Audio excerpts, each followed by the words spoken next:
नमस्कार. आज प्रशासनावरती प्रश्न उचलण्याची वेळ आलेली आहे. रामदास कोकरे साहेबांसारखे उपायुक्त ज्यांनी कल्याण डोंबिवलीच्या स्वच्छतेसाठी, कल्याण डोंबिवलीचा सर्वात महत्वाचा विषय घनकचऱ्यासाठी ज्यांनी एकनिष्ठेने काम केलेलं आहे, ज्यांनी प्रामाणिकपणे काम केलेलं आहे आणि आज त्याचा परिणाम म्हणजे डोंबिवलीमध्ये जी स्वच्छता दिसते आपल्याला, ही फक्त आणि फक्त रामदास कोकरे साहेबांमुळे दिसते.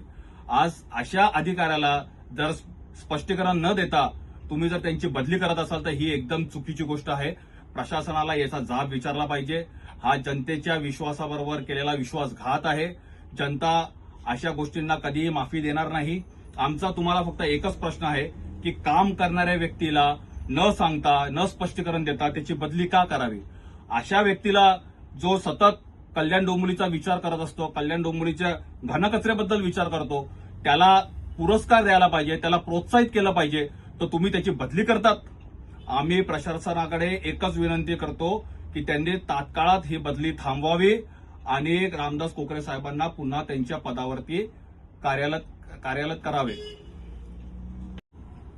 आम्ही जो प्रश्न उपस्थित केला आहे, प्रत्येक करदात्यांनी याच्यावर विचार केला पाहिजे की आज उपायुक्त कोकरे साहेबांची बदली 7 महिन्याच्या आत झाली.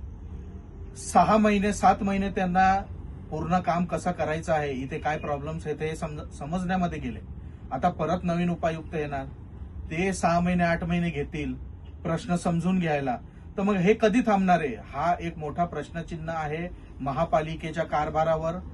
मला आयुक्तांकडे ही विनंती करायची आहे की हे जे 5 महिने 6 महिने वर्षाने जे हे बदल्या करतायत हे त्वरित थांबवा. कोकरे साहेब एकनिष्ठ माणूस आहे, तो काम करत होता, त्याला काम करू दिलं नाही. आता त्यांची बदली झाली, आता परत नवीन माणूस येणार, तोही तेच करणार. त्याच्यापेक्षा ही बदली थांबवा आणि कोकरे साहेबांकडून हे जेवढी कामं पेंडिंग आहेत ते कम्प्लीट करून घ्या.